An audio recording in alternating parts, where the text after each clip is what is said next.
Hello coin collectors out there, it's Dylan from the Big D Coins channel. In this video we're going to talk about the presidential dollar coins and errors that are related to those coins. So let me just show you the pile of coins that I'm working with here. That's my stack of presidential dollar coins. I've also got a binder with them, but these are kind of the extras that I just keep aside. These ones right here are going to be the coins that we're going to talk about in this video. So we have the first one that was ever made right there, George Washington. And then we have John Adams, John Tyler, James Polk, William Henry Harrison, and Ronald Reagan. As well as I've got these gold-plated dollar coins up here. Now these were not plated gold by the U.S. Mint. These were made by a third party after they were produced. So some people don't like these at all and think they're kind of damaging the coin. I would tend to agree, but I figured they are worth talking about as well. So before we get started on the error coin specifically, I want to talk about the series as a whole. So this coin is the first in the series that was made in 2007. This was made after the state quarter program was extremely successful and made the Treasury Department a lot of money, because the Treasury Department made money because these coins cost less than a quarter to produce, and then they made them, sold them to people for a quarter, and then people just hung on to them and did not spend them. So when people hoard coins that are worth more, that the Treasury Department makes money on, then the Treasury Department makes money on. That doesn't work for the pennies and the nickels, because the metal content in those is worth more than the face value. But if you take a quarter or a dollar and you hang on to it and you don't spend it, the Treasury Department is making money, which I guess helps out the government as a whole. So when George Bush was president in 2005, they passed a legislation, a act by Congress, which is necessary to adjust the coins.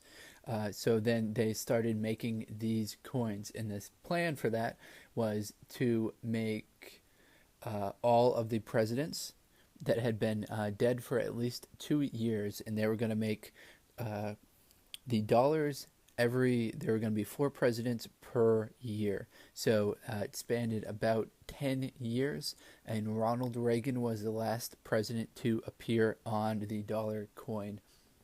The series was extremely similar to the state quarter series itself.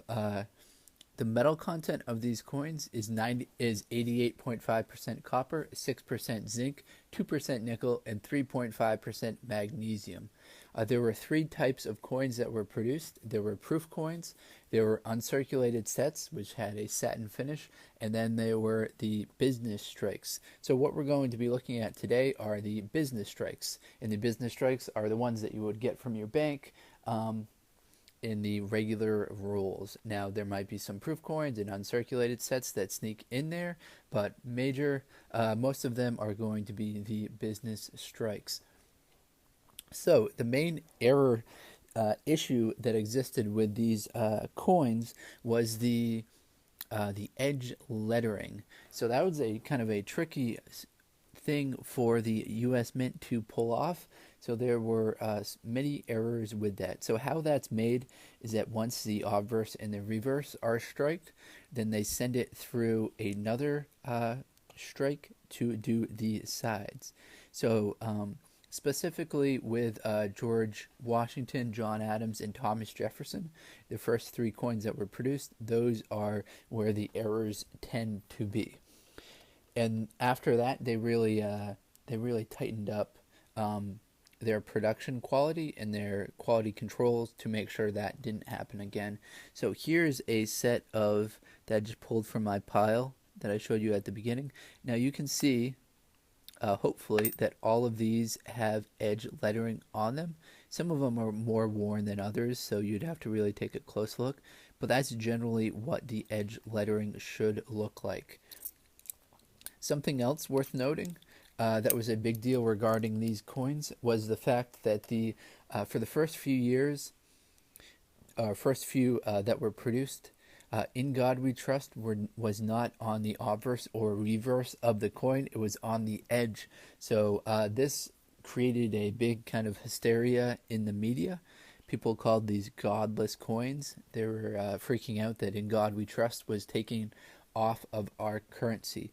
Now, in fact, it wasn't completely taken off, it was just on the side. So you probably won't be able to see it with this camera, but it says "In God We Trust" on the side right there. If it doesn't for George Washington, then that's an error coin.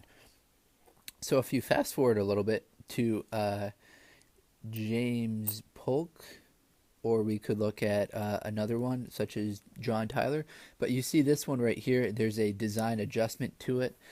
This one right here says "In God We Trust" on the obverse of the coin, whereas that George Washington does not say that at all. So let me just talk about some of the other errors. I told you there are some big errors with George Washington, John Adams, and Thomas Jefferson with missing the edge lettering. So those were a lot produced. Those were very highly produced. So there are a lot of those that are known out there. So if you find an error, it's probably going to be that one.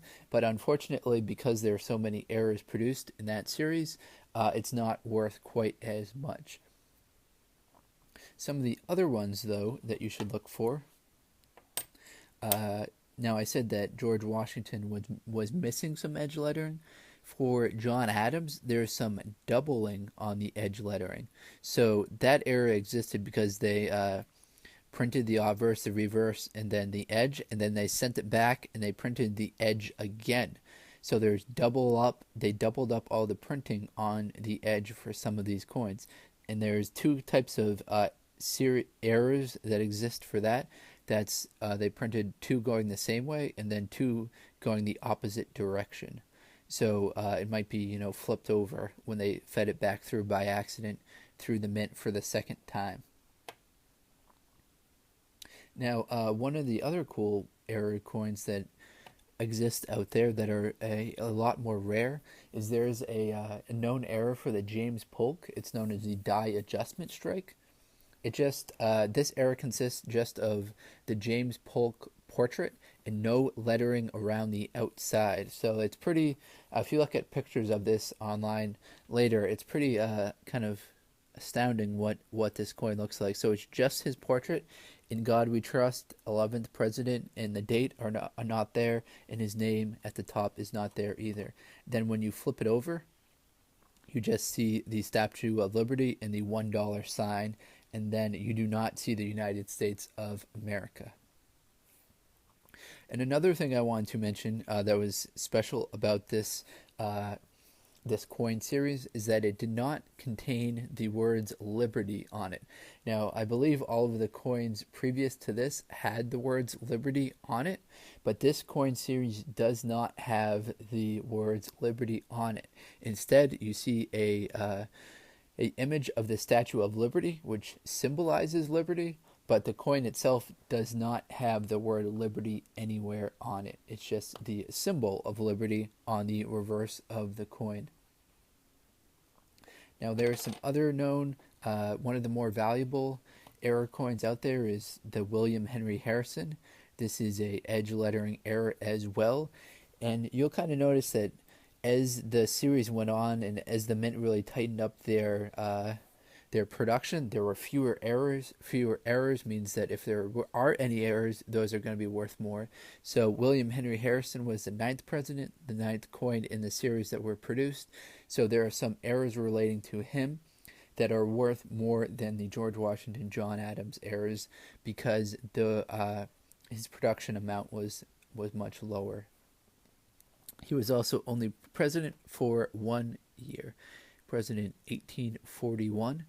He caught a cold during his inauguration and then died 3 months after, I believe. I've got a separate video about him. If you're interested in viewing that, feel free to search my channel. So the last dollar coin that was produced is Ronald Reagan. So as part of the bill that passed this, it said that the president had to be dead for at least 2 years. So Ronald Reagan fit that description. He was president from 1981 to 1989, and he was the 40th president of the United States. So at $4 coins per year, these existed for 10 years. So the last thing that I was going to touch upon were these coins right here. These coins right here are not one of the 3 strikes that were made by the mint. These ones right here are gold-plated coins. So there are some third-party companies that will plate these or color coins. Some people consider them to be post-mint damaged coins. Some people think they're cool. The key thing to know when looking at these gold-plated coins, now here is one for comparison, is that they're not actually worth more than a regular coin. If you're going to pay significantly more than face value for these, then you're probably getting conned or tricked into thinking that they're worth more than they really are. You might be buying these on like a infomercial or something like that. It's not super valuable, so please don't spend a lot of money on these. If you want to pay $2 for a coin that's worth $1, like I did, go for it, because you got to spend your money somewhere. Might as well add to the coin collecting hobby. So hopefully you enjoyed this video. If you're into coin collecting, please do like, comment, or subscribe to the video. I've got lots of other videos out there as well that if you're into coin collecting, I'm sure you will enjoy. Alright, so take care everyone. Have a great day.